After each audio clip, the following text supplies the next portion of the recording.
खबरों के निष्पक्ष विश्लेषण के लिए सब्सक्राइब करें Janatantra TV and press the bell icon. Never miss any update.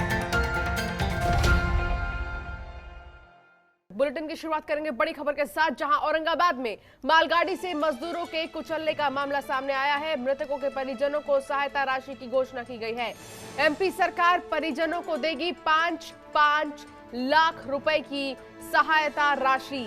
आपको बता दें कि एमपी सरकार परिजनों को 5-5 लाख रुपए की सहायता राशि देगी। सीएम शिवराज सिंह चौहान ने रेल मंत्री से बात की है। मध्य प्रदेश के रहने वाले थे सभी मृतक, मध्य प्रदेश के रहने वाले थे सभी मृतक। तो एमपी सरकार ने उनके परिजनों को 5-5 लाख रुपए देने की बात कही है। तो महाराष्ट्र के औरंगाबाद से एक दिल दहला देने वाली घटना सामने आई। यहां रेल की पटरी पर प्रवासी मजदूरों को एक मालगाड़ी ने रौंद दिया। औरंगाबाद के जालना रेलवे लाइन के पास यह हादसा हुआ है, जिसमें 16 मजदूरों की मौत हो गई है, तो वहीं एक मजदूर गंभीर रूप से घायल हो गया है। आपको बता दें कि हादसा औरंगाबाद जालना रेलवे लाइन पर आज सुबह 6:30 बजे के करीब हुआ है। ये सभी प्रवासी मजदूर अपने घर मध्य प्रदेश के शहडोल पैदल जा रहे थे। घटना के बाद स्थानीय प्रशासन रेलवे के अधिकारी मौके पर पहुंचे, तो वहीं एसपी मोक्षदा पाटिल के मुताबिक ये लोग ट्रैक पर आराम कर रहे थे जिस दौरान ये हादसा हुआ। आपको बता दें कि लॉकडाउन में फंसे लोग अपने अपने घरों में जाने के लिए पैदल ही यात्रा कर रहे हैं और ये लोग रेलवे ट्रैक से घर जा रहे थे। तो औरंगाबाद में दिल दहलाने वाली घटना सामने आई है। प्रवासी मजदूरों को मालगाड़ी ने रौंद दिया। पटरी पे सुबह 5:15 बजे बहुत ही अनफॉर्चुनेट तरीके से 16 मजदूरों की डेथ हो गई है। 5:15 बजे यहाँ से जो कैरियर ट्रेन गुजर रही थी उसके नीचे वो लोग अनफॉर्चुनेटली आ गए हैं। उनमें से एक इंजर्ड है, वो हॉस्पिटल में है।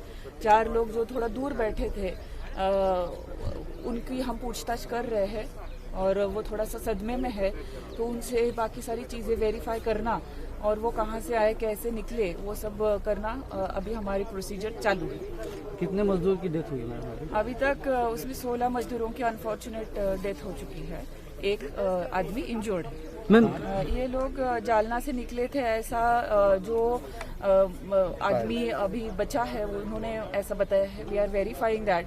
और वो बोले कि वो भुसावल जाना चाहते थे, जहाँ से वो ट्रेन, ये पैदल जा रहे थे और रेलवे पटरी पे वो थोड़ा रेस्ट करने के लिए लेटे थे, उनको नींद लग गई और ये हादसा हुआ।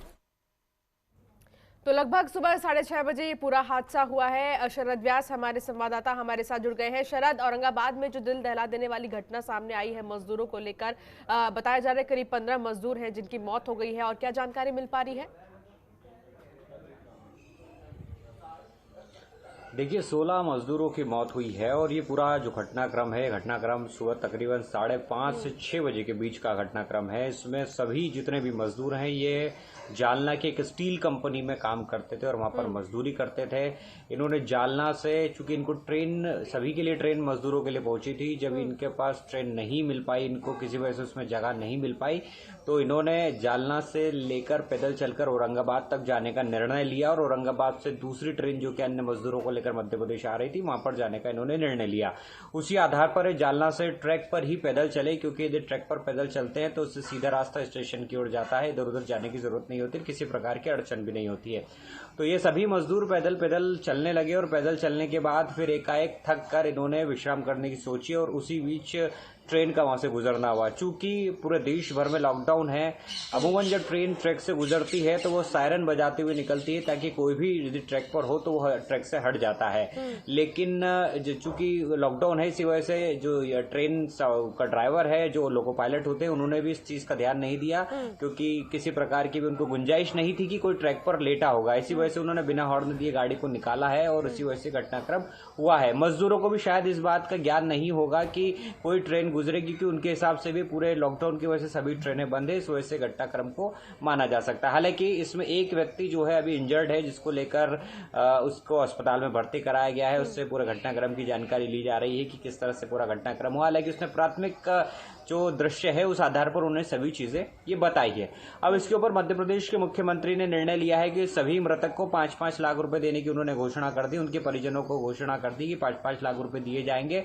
साथ ही साथ महाराष्ट्र के मुख्यमंत्री उद्धव ठाकरे से भी उन्होंने इस पूरे मामले को लेकर लगातार संपर्क में है और जो भी घायल इसमें बचे हैं 4 लोग जो अलग ट्रैक पर बैठे थे, जो अलग दूसरी जगह आराम कर रहे थे, वहीं एक व्यक्ति जो इनमें से बचा है तो उनको सभी को व्यवस्थित उनका इलाज करने की भी यहाँ पर बात कही गई है। साथ ही साथ पीयूष गोयल जो रेल मंत्री है उनसे भी पूरे मामले की चर्चा की गई है कि घटनाक्रम जो हुआ है इस घटनाक्रम में आगे किस तरह से जो घायलों को पूरी रियायत दी जाए और किस तरह से मृतकों को भी इसमें फायदा पहुंचाया जाए। हालांकि मुख्यमंत्री शिवराज सिंह चौहान ने विशेष विमान को मध्य प्रदेश से औरंगाबाद भेजने का निर्णय लिया है, जिसके बाद जिसमें तमाम वो सुविधाएं रहेगी, जिसके माध्यम से जो घायल लोग हैं उनको व्यवस्थित उनका इलाज उपचार कराने की कोशिश की जाएगी और जो मृतक लोग हैं उनके शवों को भी मध्य प्रदेश में लाया जाएगा, उनके परिजनों तक लाया जाएगा। तो 5-5 लाख की घोषणा फिलहाल मध्य प्रदेश के मुख्यमंत्री शिवराज सिंह चौहान ने इस पूरे घटनाक्रम के बाद दी है। जी लेकिन शरद, इन सब के बीच देखिए एक दुख की बात यह है कि एक तरफ कोरोना महामारी से पूरा देश जूझ रहा है, जंग लड़ रहा है, सबसे ज्यादा मजदूर परेशान हैं, लोग पलायन करना शुरू कर दिए हैं और इस बीच अगर इस तरीके की घटना हो जाती है, तमाम ऐसे परिवार हैं जो इस इंतजार में होंगे कि उनके जो परिजन है उनके घर वापसी होगी। लेकिन फिलहाल जितने भी लोगों की मौत हुई है अभी तक तो कुछ ऐसे परिवार वाले हैं जिन्हें पता भी नहीं होगा कि उनके एक सदस्य की मौत हो गई है। तो क्या फिलहाल प्रशासन की तरफ से ये कोशिश की जा रही है कि उनके परिवार वालों तक ये बात पहुंचाई जाए? बिल्कुल, देखिए प्रशासन कोशिश कर रहा है। प्रशासन की प्राथमिक जो वरीयता है वो यही है कि पहले उन मजदूरों तक पहुंचा जाए, उनके शवों तक पहुंचा जाए, किस स्थिति में है, क्या हालात है, वहां तक पहुंचा जाए। साथ ही साथ जो शहडोल है, शहडोल के कलेक्टर को भी निर्देशित किया गया है कि ये कहाँ रहते थे, इनके क्या परिजन हैं या परिजन नहीं है, क्योंकि अमूमन ऐसा देखने में आता है कि जो मजदूर श्रेणी के जो लोग होते हैं जो लगातार पलायन कर रहे हैं, एक राज्य से दूसरे राज्य और आने की कोशिश कर रहे हैं, वो पूरे परिवार के साथ अपने गंतव्य स्थान की ओर बढ़ते हैं। तो संभवतः माना जा सकता है कि 16 लोग होंगे, संभवतः एक ही परिवार के होंगे या 1 से 2 परिवार के हो सकते हैं। तो इनके परिजनों को भी खोजने की कोशिश की जा रही ताकि उन तक ये जानकारी पहुंचाई जा सके कि एक दुखद घटना के अंदर उनके साथ उनकी एक पारिवारिक क्षति हुई है। तो इसको भी शेड्यूल कलेक्टर के माध्यम से कोशिश की जा रही पहुंचाया जाए। राज्य शासन पूरी कोशिश कर रहा है कि चूंकि एक दुखद घटना है और अनिश्चित घटना है, अचानक घटना हुई है, इसमें किसी प्रकार का दोष किसी का भी नहीं है, इसलिए इस घटना में कोशिश की जा रही है कि अब ये घटना के बाद किस तरह से जो परिजनों को और जो बचे हुए लोग हैं उनको किस तरह से रियायत दी जा सके। जी, मध्य प्रदेश में कोरोना वायरस के 114 नए मामले सामने आने के साथ ही प्रदेश में संक्रमित लोगों की संख्या बढ़कर 3252 हो गई है। मध्य प्रदेश कोरोना वायरस से अब तक 193 लोगों की कोरोना संक्रमण से मौत हो चुकी है। स्वास्थ्य बुलेटिन के अनुसार 1828 लोग अभी संक्रमण की चपेट में हैं। इनका कई अस्पतालों में इलाज चल रहा है। इनमें से 1579 की हालत अभी भी गंभीर है, जबकि 239 मरीज गंभीर हालत में है। कुल 1231 मरीजों को इलाज के बाद स्वस्थ होने पर अस्पताल से छुट्टी दी जा चुकी है। इंदौर में कोरोना वायरस से संक्रमित मरीजों की संख्या अब कंट्रोल में होती दिखाई दे रही है। इंदौर में कोरोना पॉजिटिव मरीजों की संख्या 1699 हो गई है, जिनमें से अब तक 83 लोगों की मौत हो चुकी है, जबकि 595 मरीज पूरी तरह स्वस्थ हो चुके हैं। भोपाल में अब तक 652 लोग कोरोना से संक्रमित मिले हैं। इनमें से 22 की मौत हो चुकी है, जबकि 318 मरीज स्वस्थ होकर अपने घर वापस लौट चुके हैं। इसके अलावा विदिशा में 13 पॉजिटिव केस सामने आए हैं, जिसमें सभी 13 मरीज स्वस्थ होकर घर लौट चुके हैं। उज्जैन में 201 मरीजों में से 42 की मौत हो गई है, तो वहीं 50 पूरी तरह स्वस्थ हो चुके हैं। जबलपुर में 115 कोरोना पॉजिटिव मरीजों में से 15 मरीज स्वस्थ हो चुके हैं और 4 की मौत हो चुकी है। ग्वालियर में कोरोना पॉजिटिव की संख्या 12 है और 2 मरीज स्वस्थ होकर घर लौट चुके हैं। तो एमपी की कुल संख्या 3000 के पार है और लगातार जिसके चलते मौत का आंकड़ा भी बढ़ा है, लेकिन कई ऐसे लोग हैं जो ठीक होकर अपने घर जा चुके हैं।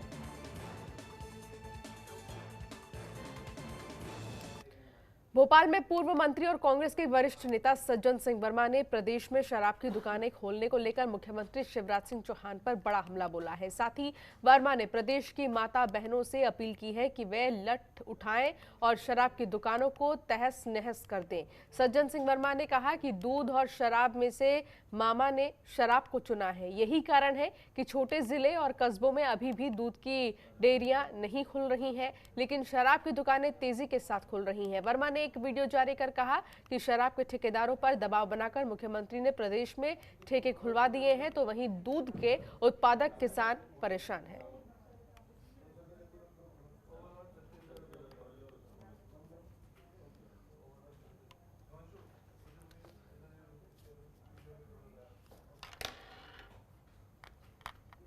सत्ता का नशा चढ़ गया, शराब का नशा चढ़ा। दादागिरी से दबाव डाल के शराब के ठेकेदारों से पूरे मध्य प्रदेश भर में आपने शराब की दुकानें तो चालू करा दी। इसका परिणाम क्या होगा ये आने वाला समय बताएगा। दूध की डेयरियां इस समय खुलना आवश्यक है। वो दूध उत्पादक किसान आज बर्बादी के कगार पे उसका दूध कहाँ लेके जाए। दूध जैसी अमृत जैसी वस्तु आप उस डेयरियों को नहीं खुला पा रहे, लेकिन जाम टकराने के लिए आपने खूब सारी दुकानें खुला दी। मैं मध्य प्रदेश भर की तमाम माता बहनों से आग्रह करता हूं कि लठ उठाओ और अपने इलाके में जो शराब की दुकान है खड़ी हो जाओ लठ लेके और तोड़ दो उन दुकानों को।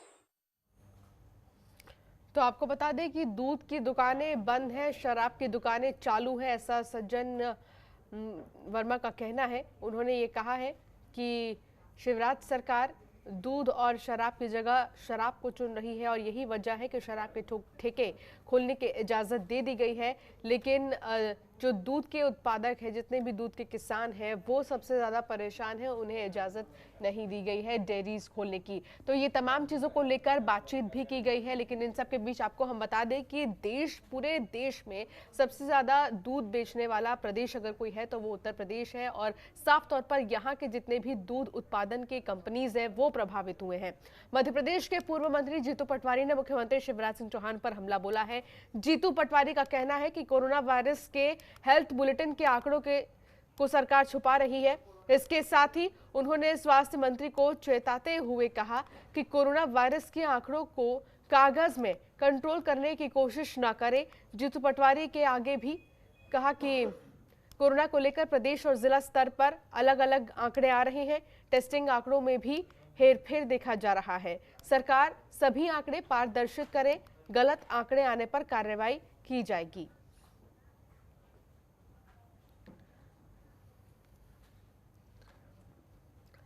तो वहीं छत्तीसगढ़ में कोरोना वायरस के संक्रमण का हाल पड़ोसी राज्य की अगर हम बात करें तो महाराष्ट्र मध्य प्रदेश से बेहतर है। फिर प्रदेश में कोरोना संक्रमण के 59 मामले सामने आ चुके हैं। राहत की बात यह है कि इनमें से 38 मरीजों को ठीक होने के बाद अस्पताल से छुट्टी दे दी गई है।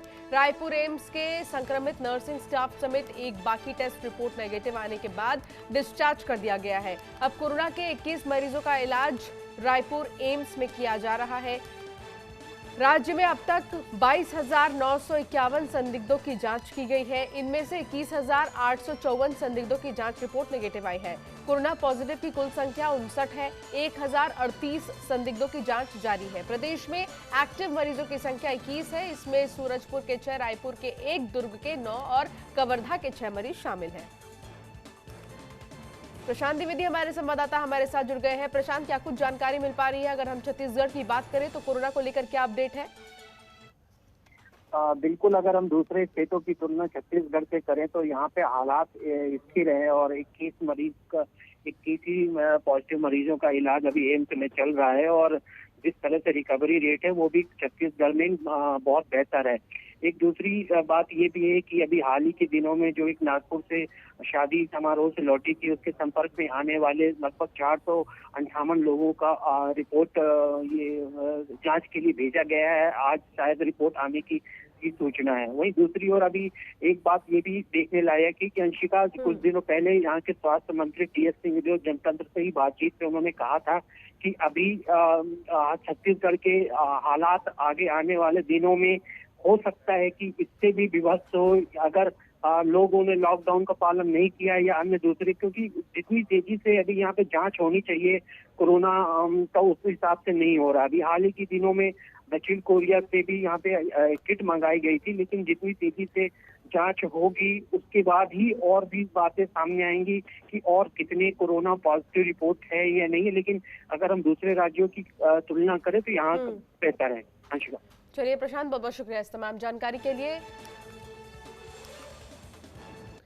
तो वहीं विशाखापट्टनम की केमिकल फैक्ट्री के बाद छत्तीसगढ़ के रायगढ़ में पेपर मिल में गैस लीक होने से 7 मजदूर उसकी चपेट में आ गए। इनमें से 3 को गंभीर हालत में राजधानी रायपुर के अस्पताल में भर्ती कराया गया। फैक्ट्री में जहरीली गैस रिसाव के मामले में जानकारी छुपाने और लापरवाही बरतने के आरोप में फैक्ट्री मालिक और ऑपरेटर के खिलाफ एफआईआर दर्ज की गई है। रायगढ़ कलेक्टर चंदन कुमार के निर्देश पर मामले की पुलिस ने जांच भी शुरू कर दी है। फैक्ट्री संचालक से मामले में पूछताछ भी की गई है। दोनों के खिलाफ पुसौर थाने में जुर्म दर्ज किया गया है। आपको बता दें कि रायगढ़ के पुसौर के तेतला में शक्ति पेपर मिल, जिसमें पेपर को रिसाइकल करने का काम किया जाता है, लॉकडाउन के दौरान बंद इस मिल को फिर से चालू करने से पहले मजदूर रिसाइकल चैम्बर की सफाई कर रहे थे। इसी दौरान हानिकारक गैस के संपर्क में आने पर मजदूरों की तबीयत बिगड़ने लगी। तो पहले विशाखापट्टनम में, अब फिर छत्तीसगढ़ में गैस लीकेज के चलते कुछ लोगों की मौत हो गई है। रायगढ़ में पेपर मिल में गैस लीक हुआ था, जिसके बाद यह हादसा देखा गया। फैक्ट्री मालिक और ऑपरेटर के खिलाफ एफआईआर दर्ज कर दी गई है, जांच शुरू कर दी गई है और पेपर फैक्ट्री में इस वक्त पुलिस की टीम पहुंची है और लगातार छानबीन भी जारी है।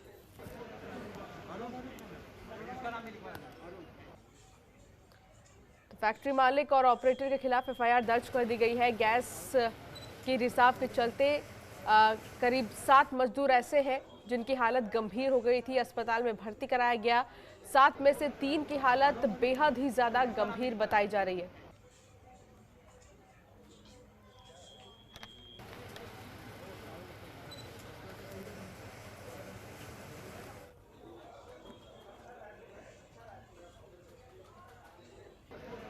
और शेष चरण गुप्ता हमारे साथ जुड़ गए हैं, उनसे हम बातचीत करेंगे। शेष चरण, क्या कुछ जानकारी मिल पा रही है? छत्तीसगढ़ में फिलहाल गैस लीकेज के चलते जिन 7 मजदूरों की हालत गंभीर थी, उनको लेकर क्या जानकारी मिल रही है?